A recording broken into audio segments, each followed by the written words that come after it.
It's Ghost Queen here. Okay, I wanted to do a little vlog about the Daemon Tarot. I did do a walkthrough yesterday of the cards, but I wanted to just talk about this deck a little bit more in depth. So I did a little research, or tried to do a little research about the author, Ariana Osborne. Really didn't find a lot. I know that she started this deck as a Kickstarter campaign back in 2012, and it was initially going to be called Les Cartes Infernales, but the publisher wanted to change it to the Daemon Tarot. So that does kind of answer my question, why it's referred to as a tarot deck instead of an oracle deck, because the author does acknowledge that this is not a tarot deck. It's not a traditional, tarot system of the major arcana, minor arcana, and the suits. It is an oracle deck, but, obviously I guess she had to go with what the publisher was requesting. So they call it the Daemon Tarot, but it is an oracle deck. Now, she sort of breaks up the book into 3 different sections for each card.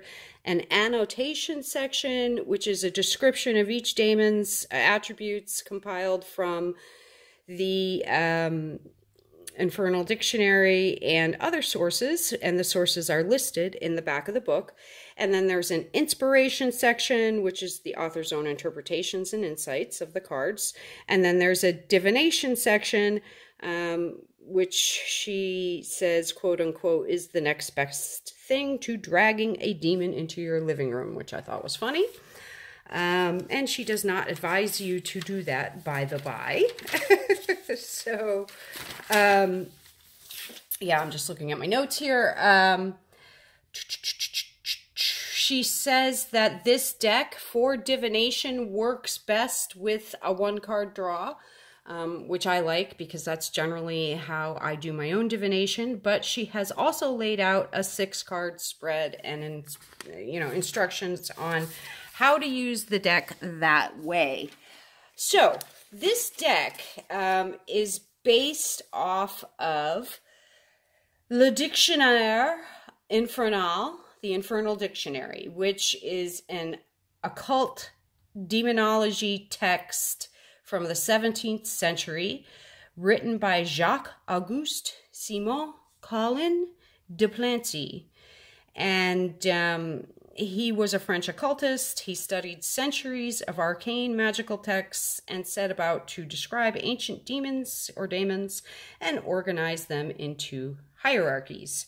It was first published in 1818 in France, and then in the 1830s, the author converted to Catholicism, and he published a 6th edition in 1863 with revisions reflecting his new beliefs.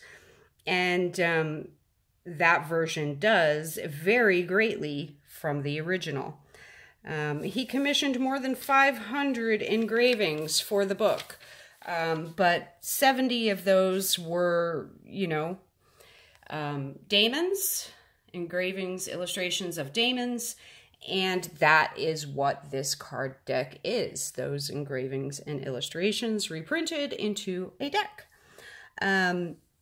Now, for 69 of the daemons, you can see here at the bottom, focus, he put his initials, LB, the illustrator, who was, his name is Louis Breton, and his initials are on 69 of the engravings, but there was one engraving that, although it seems to be illustrated in his style, and although it says he did 70 of the illustrations, only 69 have his initials. There was one illustration that he did not put his initials on, and that was for the Diable, the devil card, or the devil illustration.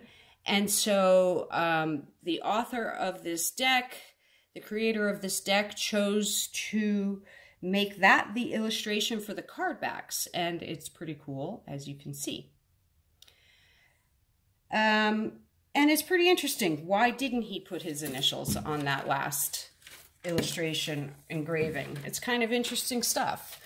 Yeah, so I really like this deck. I felt very drawn to it. I've been wanting it for a long time, and very pleased with it.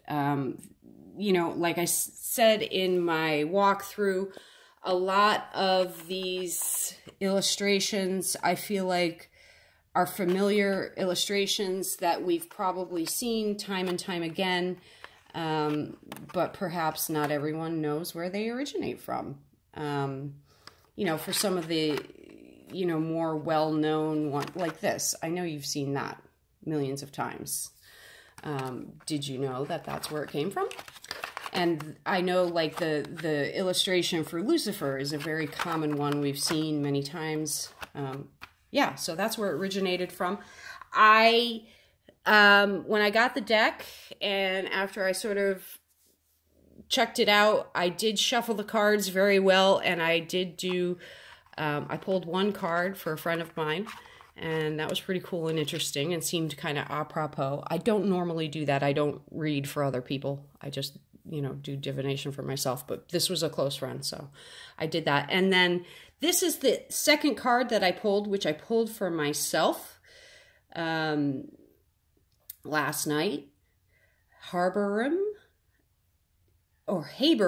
I'm sorry, Haberum. This is not a demon I am familiar with, or Daemon, also known as Aim, is a Duke of Hell in command of 26 military units. He carries a torch and has 3 heads. In the center, that of a man, on the left, a serpent, and on the right, a cat.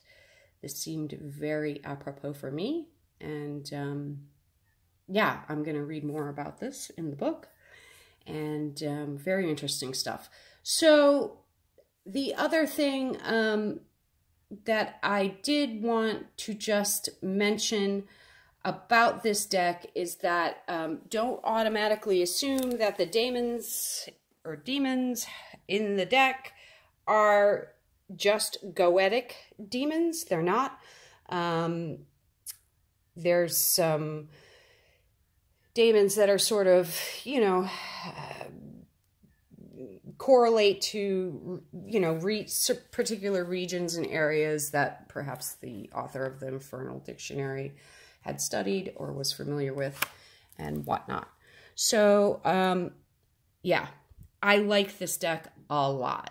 I mean, I feel like, so I think I've talked about in the past how my, you know, I had developed my own personal system of divination where I use tarot cards and oracle cards, and I pull one card from each deck, and I would try to use all my decks for my daily divination to do that. And, you know, I can get hung up on stuff sometimes. You know, having autism and ADD, it's just, you know, you can get hung up on weird shit.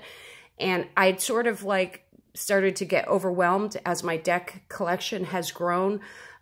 It was just, that was becoming too many cards for me to work with. So I was like, well, I'll split them up into the oracle decks and the tarot decks and do it that way. And even that starting just, it felt like it was becoming overwhelming for me. And a lot of times what happens when I get in that situation and when I start to get overwhelmed is then I will just step away from it entirely until a solution comes up for me. And one has. So what I think I'm going to be doing now that my deck collection has grown so much is rather than pull one card from each deck, you know, in the way that I was doing it before, I'm going to switch now for a while, and I'm going to just work with one deck at a time until I feel the need to switch to a different deck, and I'm just going to rely on my own intuition as to what deck feels right for me at the time. And, you know, obviously, if I get a new deck that I'm excited about, I'll probably work with that one for a while until I feel drawn to a different deck to switch. So, yeah, I have a feeling I'm going to be working just solely with this deck for a while because I'm so excited about it and I've been wanting it for so long. So that's a little bit more today about the Daemon Tarot. You know, and I'm just going to mention again, originally the daemons, you know, didn't have all the evil, negative, scary connotations to them that they do today. And where did all those really evil, scary connotations come from? You know, from Christianity. So just keep that in mind. All right. So that is the Daemon Tarot. Hopefully you found some of that information interesting and helpful. And as I say, if you want to just see all the cards individually, please feel free to look at my other video of the walkthrough of the deck, which I'll put a link in the description. And hope everyone is having a lovely Thursday. Hope you have a great weekend, and I will see you soon. I bid you adieu.